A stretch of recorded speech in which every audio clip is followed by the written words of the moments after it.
This week on Myth, we're traveling back to ye olde London for the strange birth of the legendary King Arthur. You'll see that destiny can be written across the sky, that even a half-dead king is better than nothing, and that it's easy to abuse magic. Then, in Gods and Monsters, we'll seek help for an endless swarm of rats.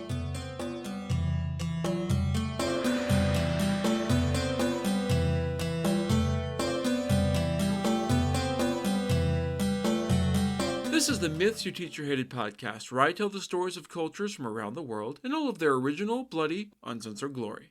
Modern tellings of these stories have become dry and dusty, but I'll be trying to breathe new life into them. This is episode 139, Long Live the King. As always, this episode is not safe for work. We're heading back through the mists of Avalon to the world of Arthurian legend, and to the origins of the legendary king himself.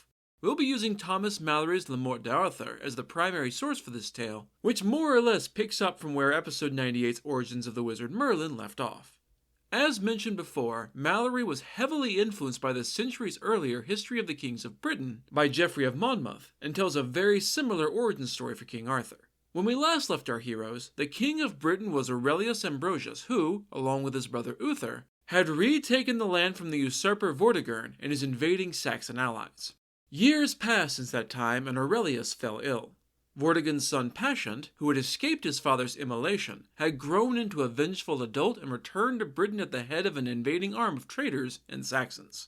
Unable to take the field himself, he sent his brother Uther in his place along with the country's greatest magician, Merlin.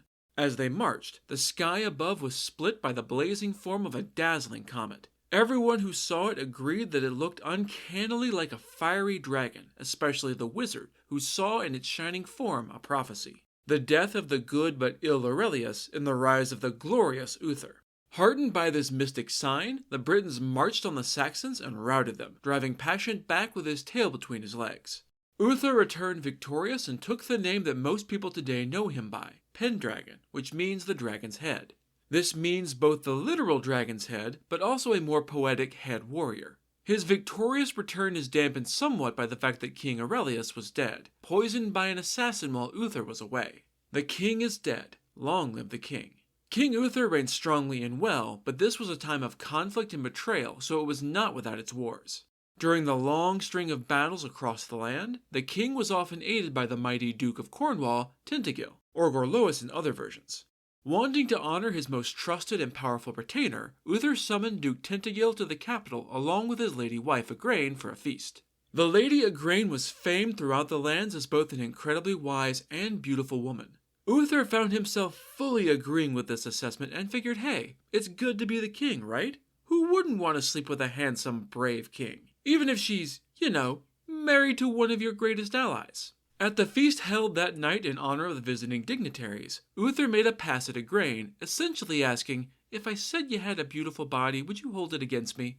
Uther was too powerful to slap and storm off, at least here in the midst of his power, but Igraine managed to turn him down more or less gracefully. She was understandably pissed at the king's slimy fuckboy behavior and informed her husband as soon as she could get him alone. It seems that our less than honorable king has only brought us here to try and get into my pants. I'm getting the sense that he's not used to being told no, so I'm worried about what he might try if we stay here in his castle tonight. We should leave now. If we ride through the night, we can be back behind the stout walls of our own castle before he knows we're gone. Tintagel loved his wife and respected her counsel, so that's exactly what they did.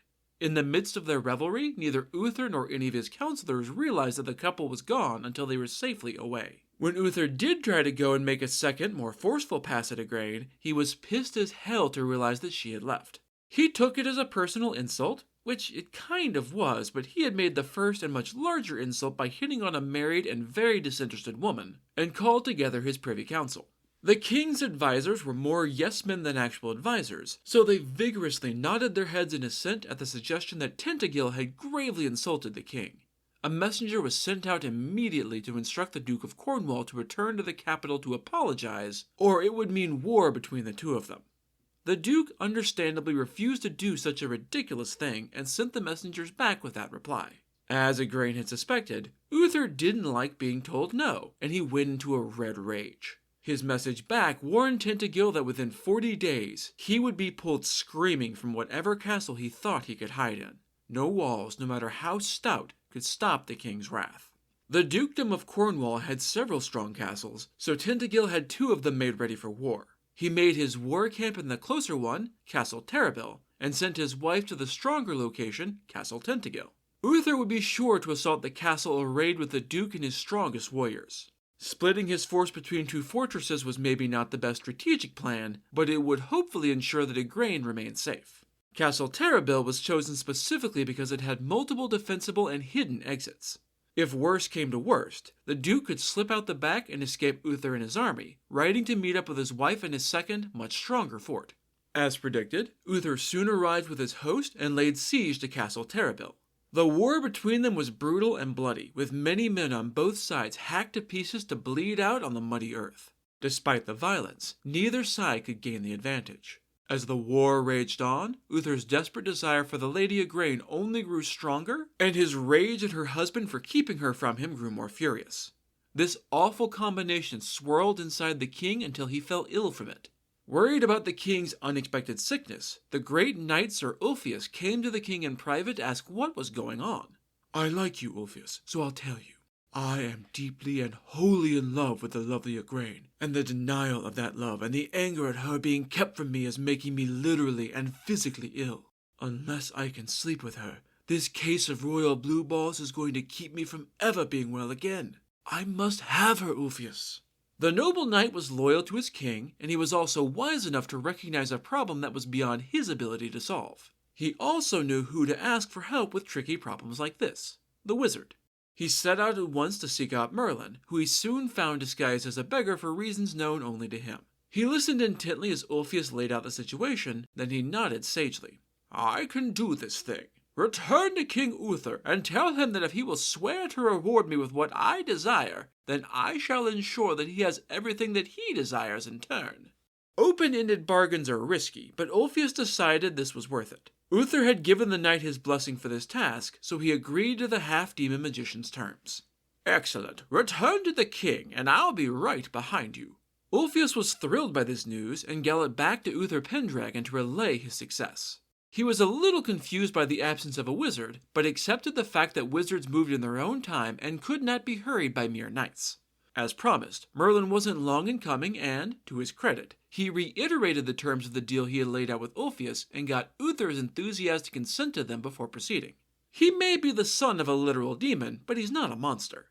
Uther swore by the 4 evangelists to give Merlin whatever he asked for, whatever it might be. "Excellent. Here's what's going to happen, your highness. I'm going to get you your night of passion with Igraine in Castle Tintagel. When I do, you're going to get her pregnant with a child. I have foreseen it.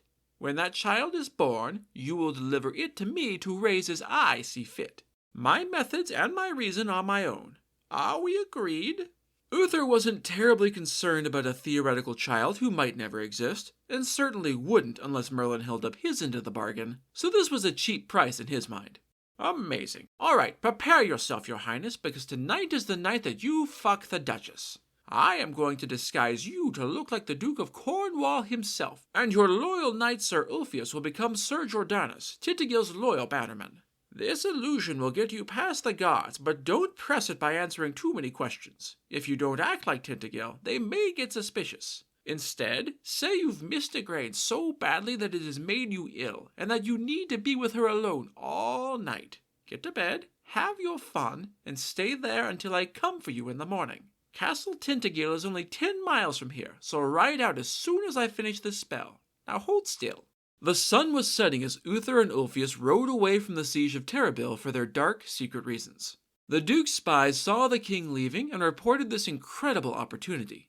Tintagel couldn't begin to understand why Uther would abandon his men like this, but he fully intended to capitalize on it. He led a sortie out through one of the hidden posterns to harry the king's forces under the cover of darkness. It worked. Sort of. The king's men were caught flat-footed and bloodied, but Duke Tintagel was slain in the battle. And so, King Uther won the war while he was busy trying to sleep with his foe's wife without the king's army ever breaching the castle walls. Of course, neither Uther nor Igraine knew that the Duke was dead when they slipped away to a private room inside Castle Tintagel only 3 hours later. Igraine couldn't help but notice that her husband fucked her like it was the very first time, because it was. And yes, this is absolutely rape by deception, just like that horrifying moment in Revenge of the Nerds that was somehow played for laughs. They went multiple rounds and then passed out into a sweaty, exhausted heap until Merlin roused the king at dawn the next morning.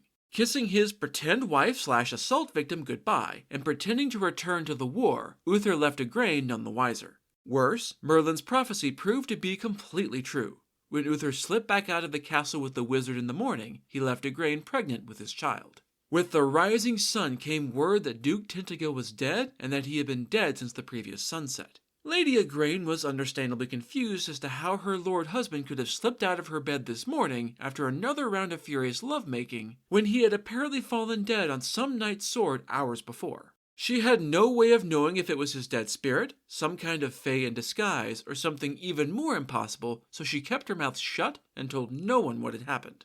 With Tintagel dead, there was no one to continue the hostilities. Speaking with his barons, who were still assembled with Uther's host, it was decided that the best way to ensure peace going forward would be for the king to secure the hand of the late duke's widow in marriage. Having just discovered firsthand how feisty she was in bed, Uther was very on board with this plan.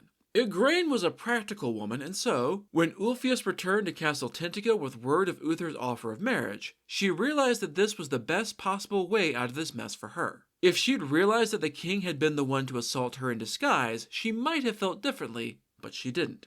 Not then. With the king marrying the new queen, her existing daughters needed to be married off to suitable matches, which could also be used to strengthen alliances for the kingdom. King Lot of Lothian and of Orkney was wed to Margas, the eldest daughter. They would soon give birth to a son they would name Gawain, who would become one of the most famous knights of the Round Table. King Nentres of Garlow was to wed Elaine, the second eldest daughter.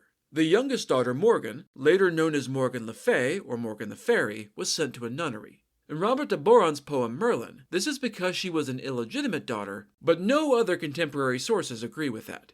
At the nunnery, she would become well educated in typical subjects as well as the more esoteric disciplines of sorcery and necromancy. You know, typical convent stuff. According to Mallory, she was later wed to King Uriens of Gore because the nunnery was used more as a boarding school than final destination. It wasn't long after the wedding that Igraine's pregnancy began to show.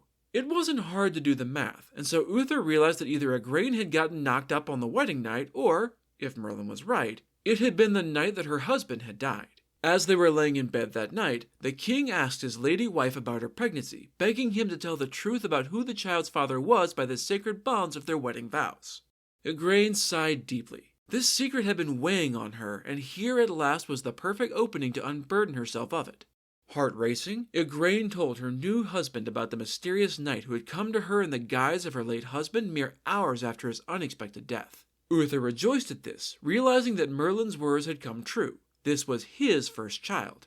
Don't worry, my love. I believe you. In fact, I know for a fact that what you say is true because, and you're not going to believe this, I was actually the person who slept with you that night under the illusion of Tintagel's face. Your child is actually our child. The story claims that the queen was overjoyed at this revelation, but I have to wonder if she's more relieved that she's not about to be turned out into poverty as a single mother with no prospects for carrying a bastard. She has to be at least a little conflicted about learning that her new husband deceived and betrayed her on such a fundamental level. That's gotta be a hard pill to swallow, but, given the king's power, it's not like she had a choice about it now. Their joy, however conflicted, was to be short-lived. No sooner had Uther confirmed that his wife's growing child was his true-born heir than Merlin popped up. Remember our deal, Uther. As soon as this kid pops out, he's mine. Don't worry, I'll take good care of him. I won't raise him myself, that would be a terrible idea. No, I plan on having him raised as a foster by one of your lords, a faithful man named Sir Ector. He controls a large swath of land in England and Wales, and will make a good home for your child. Send for this knight, and instruct him to have his wife breastfeed your child. His newborn son will need to be breastfed by a wet nurse instead, so make sure he agrees to that. Once everyone is on board, send him home. As soon as your kid is born, bring him to me by the outer gate. I mean it, immediately. Don't wait to baptize him. Don't name him. Send him the very second he leaves your wife's vagina. Understand? All was done as Merlin decreed. Uther had already committed to this deal before he slept with Igraine, so it wasn't like he could back out now. Sir Ector was paid handsomely to commit to this somewhat unusual arrangement, I doubt he was thrilled to hear that the king's son would be taking his own son's place at his wife's bosom. In due time, Igraine went into labor and gave birth to a son. Uther ordered 2 of his most trusted knights and 2 of his wife's most trusted handmaids to wrap the newborn baby in cloth of gold and deliver it to Merlin. The wizard promptly carried the boy personally to Sir Ector and brought over a priest to baptize the child. Ector christened his new foster son, naming him Arthur. And so now, at last, King Arthur has arrived in our great story. For 2 years, Uther and Igraine lived in marital bliss, or whatever passes for it when your relationship begins with insults, war, and sexual assault. No good thing lasts forever, nor even any mediocre thing, and in time, Uther fell terribly ill. The Saxons had been beaten back by Uther under the great comment of his draconic destiny, but they were far from defeated. They seized the opportunity presented by the king's weakness to attack his kingdom once more. With Uther unable to take the field and command his armies, his men were badly routed, leaving a trail of their own dead and dying behind. Uther was understandably unhappy with this string of defeats, so he sought out Merlin's counsel. The answer is simple, my liege. Your hosts fall because they do not have you there to lead them. Therefore, you must find a way to lead your army, even if we have to tie you into the saddle. Only with your brilliant generalship can you achieve victory. And that's basically what they did, only instead of a saddle, they sent the king to war in a horse-drawn litter. He rode his little cart north to St. Alban to meet his army as they clashed with the invading Saxons. The opposing army laughed at the sight of it, calling Uther the half-dead king. Invigorated, they charged. Under Uther's leadership, however, the Britons' army carried the day with Sir Ulfius and Sir Brastias both doing valiant deeds upon the field of battle. The Saxons were defeated and fled north, leaving their own corpses behind for once. His crown secure once more, Uther returned to London to celebrate his success. The strain of the trip by horse cart and the stress of commanding the battle had taken their toll on the ailing king, however. In some versions, it was not the illness, but Saxon poisons that befell the king. Either way, he collapsed in his palace and was carried to his bed, unable to move or even to speak for 3 straight days. Worried about the obvious poor health of their ruler, Uther's leading barons sought the advice of the king's wizard, but he had no help to offer. There is nothing to be done. God's will shall be done. Tomorrow morning, all of you gather at the king's chamber, and I can assure you that the king will speak. Trusting Merlin, at least enough to come back to check on their king the next day, they did as they were bid. The morning came, and the king didn't seem any better when the barons gathered. Shushing them, Merlin approached Uther alone. My liege, I have a question for you here before the lords of the land. Sir, shall your son Arthur be king after your time on the throne has ended? Will you name him your heir? At these words, Uther sat up in his bed, turned to Merlin, and spoke. I give him God's blessing and mine, and bid him claim the crown when my soul has flown to heaven. And then he fell back to his bed, his chest still, his eyes staring. The king was dead. Long live the king. Of course, even though Uther had named his son as his heir, the boy was nowhere to be found. He couldn't be put on the throne as a puppet of one of the barons. And, more importantly, he couldn't meet an untimely accident and leave the throne vacant, which is why Merlin had spirited him away. Even so, the king's death had left a power vacuum, one that every baron in the land rushed to fill. The kingdom descended into fire and blood as warring armies struggled in vain to take the throne. And so, with all of England engulfed in civil war, it's time for Gods and Monsters. This is a segment where I get into a little more detail about the personalities and history of one of the gods or monsters from this week's pantheon that was not discussed in the main story. This week's infamous trickster is the Pied Piper of Hamelin. The Pied Piper is one of those figures from folklore who appears all over popular media, from the fictional company at the center of HBO's Silicon Valley, to the Rat King villain from the Teenage Mutant Ninja Turtles. As the title suggests, it was originally a tale centered around the very real town of Hamelin in Lower Saxony, Germany. As we saw in the main tale, the Saxons came over to England in force, and they brought many of their traditions and tales with them, including this one. The version I'm using was collected in More English Fairy Tales edited by Joseph Jacobs, and moves the story to the Welsh town of Newton, but it's otherwise the same story. Once upon a time, there was a sleepy little town known as Newton, or, as we mentioned, originally Hamelin. Only, back then, it wasn't actually all that sleepy. See, this little town had something of a rat problem. And by that, I mean that it was so infested with the furry little plague machines that you practically couldn't move without stepping on one. They had chewed their way into every last barn, cornrick, storeroom, and cupboard around. They hollowed out the cheese wheels, gnawed holes in the sugar bags, and even drained the mead in beer barrels. Even when you tried to bury your food stores to keep the rats away, they would dig a hole above and dangle down, each one climbing the tail of the one above to reach and ransack it. And as bad as all that was, the townsfolk could have dealt with the rats if that had been the worst of it. But of course, it wasn't. See, it wasn't just that the rats ate all of the food, and it wasn't even that they left little rat pellets on every damn surface. The biggest problem was the incessant squeaking and squealing, the rustling and rummaging. No one in town could get a wink of sleep at night for the infernal racket made by the ravenous rats. Mothers would sit up all night listening to the ceaseless noise and watch their sleeping children, especially the infants, so that the rats wouldn't steal in at night and feast on their soft, helpless faces. Yeah, rats can be scary when there are enough of them. If you're anything like me, you're probably asking yourself right about now why this town didn't just invest in a few good rat-catching cats.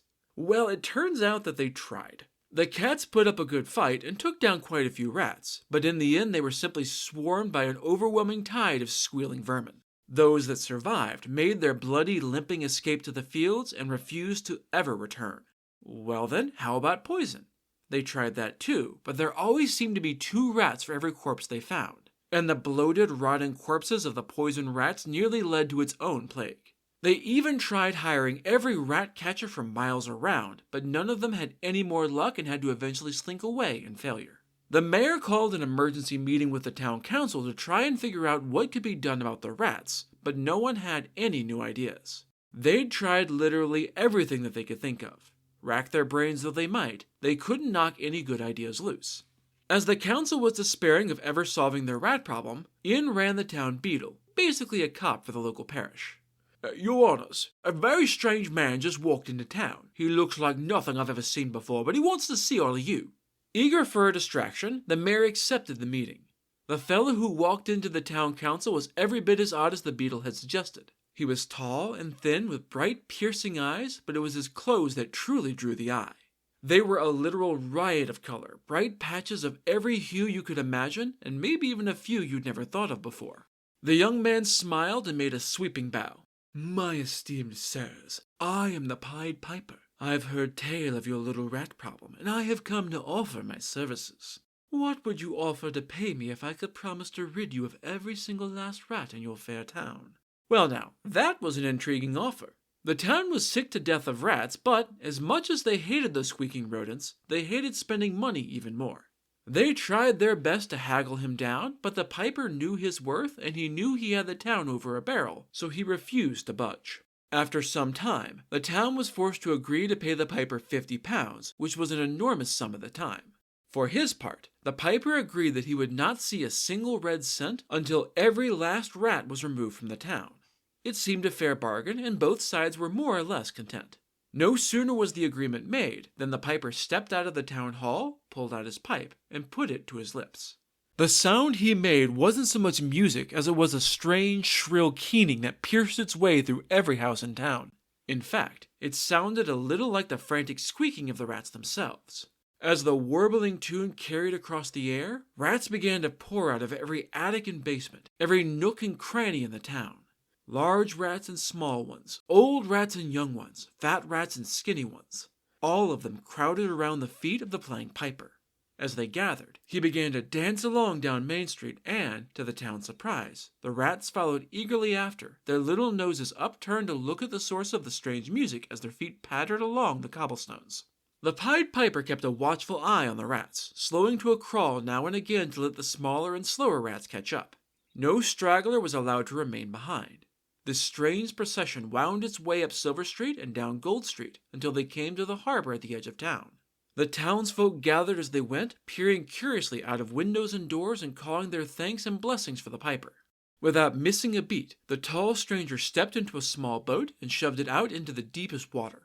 The rats hopped off the docks and splashed into the waves, swimming happily along behind him with their little noses just barely sticking above the surface. They stayed out there in the harbor like this for hours, with the rats mostly managing to keep their heads above water until the tide went out. Although the rats had proved to be strong swimmers, the retreating tide replaced the water with thick, sticky mud. The rats couldn't swim in that. In fact, they couldn't even walk in it. They sank into the muck and stuck fast, unable to escape as the tide slowly came back in. As the town watched, Every last little rat nose disappeared under the waves and drowned. All of the rats were dead. Satisfied, the Pied Piper finally stopped his warbling tune and rowed back to shore. Not a single rat followed him. He expected to hear shouting and cheering, or at least a happy hubbub, but it was eerily quiet. See, the tide of rats had been more than a nuisance to the town. It had literally devoured their stocks, leaving the town coffers very, very empty. They had agreed to pay him £50 for ridding them of the rats, sure, but had he really earned that by just stepping into a boat and playing some shitty music? The town council could have done that themselves without the Piper's help if they just thought of it, but they hadn't, and they were never going to, which is, why they hired him in the first place. Plus, I don't think they can play magical rat music. It wasn't like the town had the £50 anyway, so what did he really expect? The mayor swaggered up to the Pied Piper with a sneering smile. "Come on, my good man. Surely you can't expect us to pay your £50. It's just not a reasonable price for the work you did. Let's agree on, say, 20? That seems fair." The Piper frowned. "That wasn't the deal. We agreed on £50 once all the rats were gone, and as you can all plainly see, the rats are indeed gone. Pay up, and quickly, if you know what's good for you. I can play many different tunes on this little pipe." The mayor threw back his head and laughed at this, and the town joined in the cruel merriment. "Is that supposed to be a threat, asshole? Who the fuck are you?" "No one, that's who. Just some wandering vagabond. The rats are all dead, as you so helpfully mentioned. I doubt very much that you can bring them back, so fuck it. Do your worst." With another sneering laugh, the mayor turned on his heel and walked away. The Pied Piper sighed. "I tried to warn you." He pulled out his pipe again. The tune that issued forth this time couldn't have been more different from the one that had hypnotized the rats. Instead of high-pitched squealing, this music was jaunty and joyous. You could practically hear the bubbling laughter and the carefree games in every note. The townsfolk laughed all the louder. Was that all this asshole had? A happy song? But the laughter soon quieted as they noticed something odd. From the schoolhouse and the playgrounds and the nurseries throughout the town, the little children began to pour out to flock around the Piper. Dancing and laughing, the children followed happily in the Piper's wake as he skipped his way back up Gold Street and down Silver Street. They could only watch in horror as the procession wound its way between the oak trees of the forest beyond the town's limits and began to vanish. Maybe it was shock and guilt that rooted their feet to the ground. Maybe it was some magic in the Piper's tune. Whatever it was, they just watched and waited until no echo remained of the lilting music or the laughing children. They were gone, and they never came back. So let that be a lesson to you. Honor your deals, especially when you make them to magical wandering strangers. That's it for this episode of Myths Your Teacher Hated. Keep up with new episodes on our Facebook page, on iTunes, on TuneIn, on Verbal, and on Spotify. Or you can follow us on Twitter as @HardcoreMyth, on Instagram as Myths Your Teacher Hated Pod, and on Tumblr as Myths Your Teacher Hated. You can also find news and episodes on our website at mythsyourteacherhated.com. If you have any questions, any gods or monsters you'd want to learn about, or any ideas for future stories that you'd like to hear, feel free to drop me a line. I'm trying to pull as much material from as many different cultures as possible, but there are all sorts of stories I've never heard, so suggestions are appreciated. The theme music is by Tiny Cheese Puff. Next time, we're heading to a small village in Japan to meet a very fancy rat family. You'll learn that the sun is a swell guy, that much like the vault dwellers in Fallout, rats are okie dokie with cousin stuff, and that walls are naturally curious dudes. Then, in Gods and Monsters, a jellyfish is going to try to talk a monkey out of his liver. That's all for now. Thanks for listening.